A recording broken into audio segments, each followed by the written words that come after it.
Hi friends. Welcome to TechnoPie. In this video I will tell you.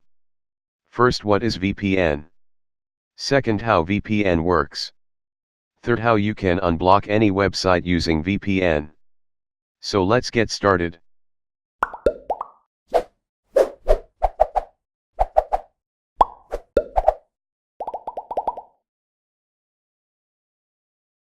A virtual private network, VPN, extends a private network across a public network, and enables users to send and receive data across shared or public networks as if their computing devices were directly connected to the private network.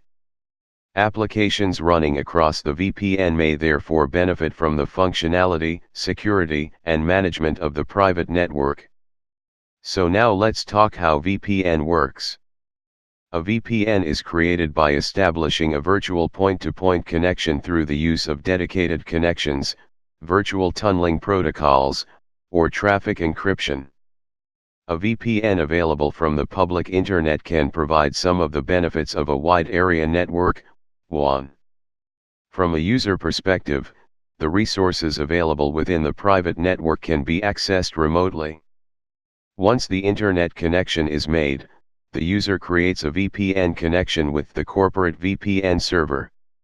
If the VPN connection is encrypted, there is no need to use encryption on the dial-up networking connection between the client and the ISP. Let's see how to use VPN.